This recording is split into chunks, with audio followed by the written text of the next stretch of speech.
A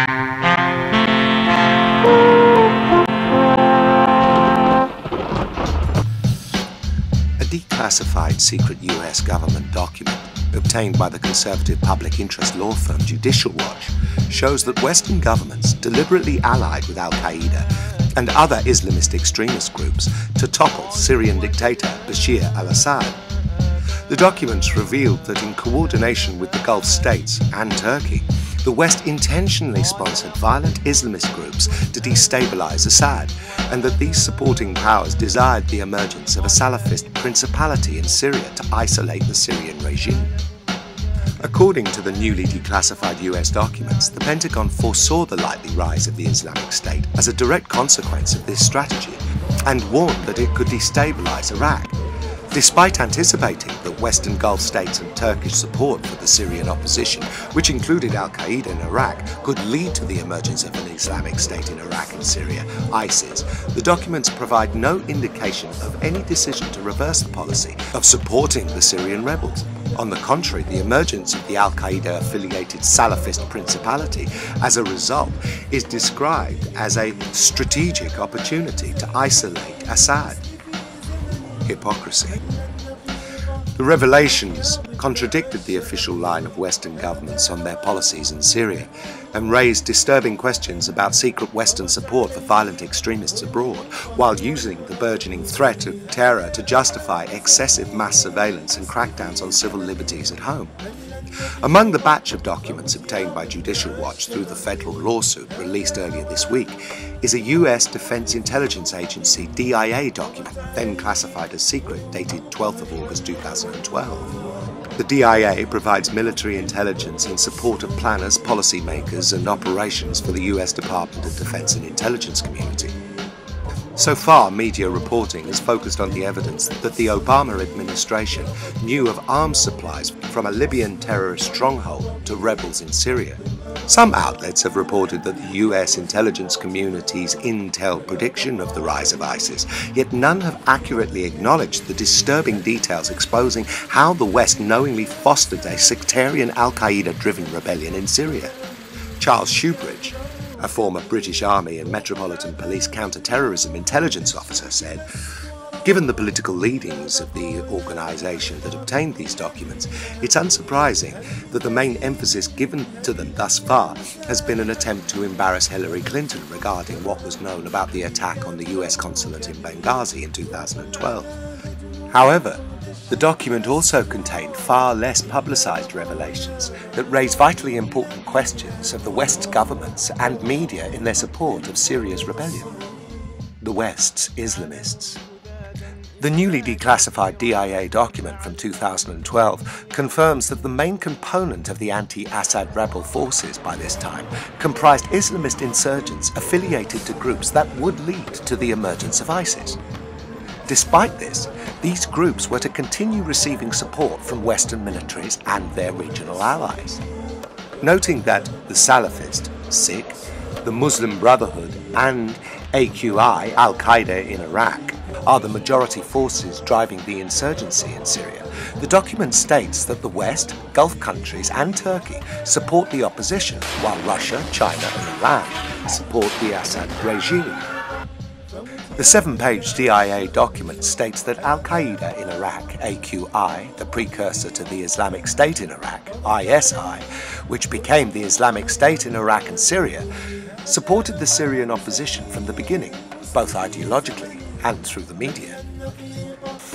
The formerly secret Pentagon report notes that the rise of the insurgency in Syria has increasingly taken a sectarian direction, attracting diverse support from Sunni, religious and tribal powers across the region. In a section entitled Future Assumptions of the Crisis, the DIA report predicts that while Assad's regime will survive retaining control over Syrian territory, the crisis will continue to escalate into a proxy war. The document also recommends the creation of safe havens under international sheltering, similar to what transpired in Libya when Benghazi was chosen as the command centre for the temporary government. In Libya, anti-Gaddafi rebels, most of whom were Al-Qaeda-affiliated militants, were protected by NATO safe havens, aka no-fly zones. Supporting powers want ISIS entity. In a strikingly prescient prediction, the Pentagon documents explicitly forecast the probable declaration of an Islamic State throughout its union with other terrorist organizations in Iraq and Syria. Nevertheless, Western countries, the Gulf states and Turkey are supporting these efforts by Syrian opposition forces fighting to control the eastern areas, Hasaka and Dizor, adjacent to western Iraqi provinces Mosul and Anbar. There is the possibility of establishing a declared or undeclared Salafist principality in eastern Syria, Hasaka and Dizor, and this is exactly what the supporting powers to the opposition want in order to isolate the Syrian regime, which is considered the strategic depth of the Shia expansion, Iraq and Iran.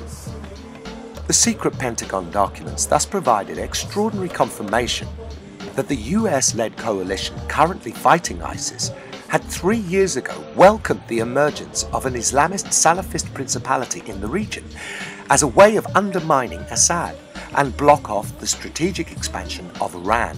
Crucially, Iraq is labelled as an integral part of this Shia expansion.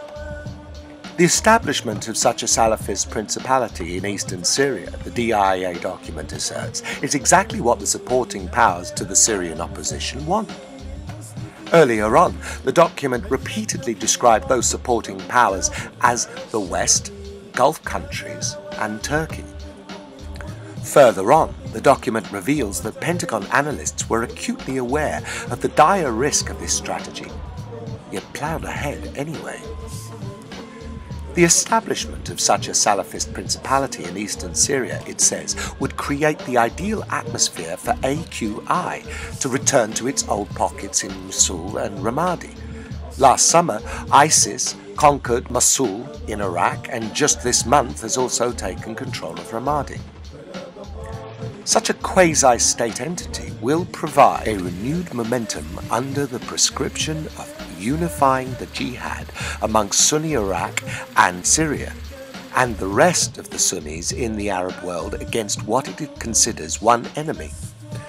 ISI could also declare an Islamic State throughout its union with other terrorist organizations in Iraq and Syria, which will create grave dangers in regard to unifying Iraq and the protection of the territory.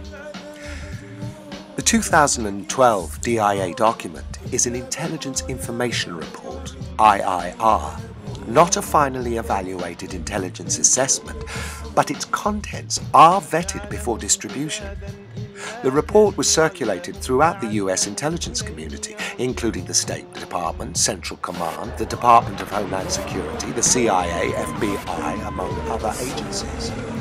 In response to my question about the strategy, the British government simply denied the Pentagon report's startling revelations about deliberate Western sponsorship of violent extremists in Syria.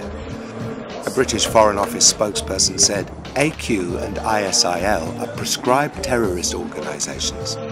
The UK opposes all forms of terrorism. AQ, ISIL and their affiliates pose a direct threat to the UK's national security. We are part of a military and political coalition to defeat ISIL in Iraq and Syria, and we are working with international partners to counter the threat from AQ and other terrorist groups in the region. In Syria, we have always supported the moderate opposition groups who oppose the tyranny of Assad and the brutality of the extremists. The DIA did not respond to the request for a comment.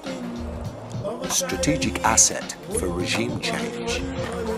Security analyst Shoebridge, however, who has tracked Western support for Islamist terrorists in Syria since the beginning of the war, pointed out that the secret Pentagon intelligence report exposes fatal contradictions at the heart of official pronunciation.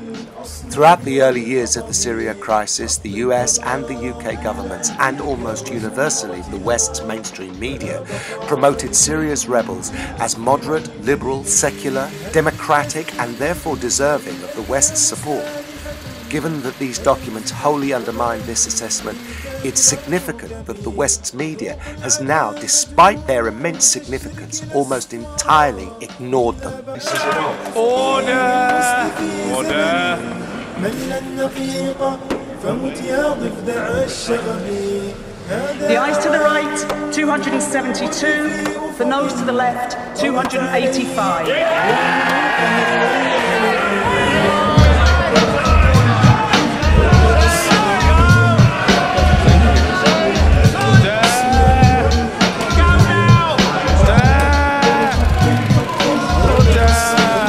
Mr. McNeil, you're like an exploded volcano. It's erupted. Calm yourself, man. The ayes to the right, 272. The noes to the left, 285. So the noes have it, the noes have it. Unlock! Point of order, Mr. Ed Miliband.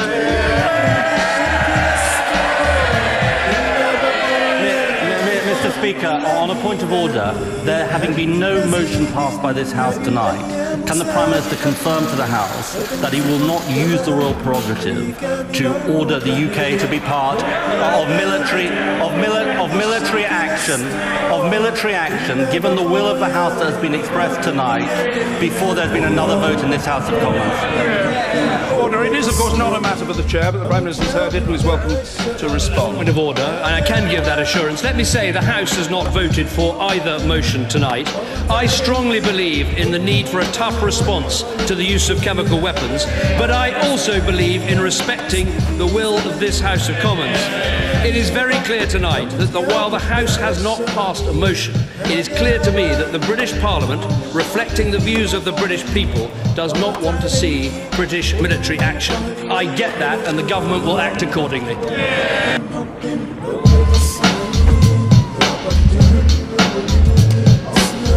So with the additional steps I ordered last month, we're speeding up training of ISIL forces, including volunteers from Sunni tribes. I know these people. I'm in contact with them all the time.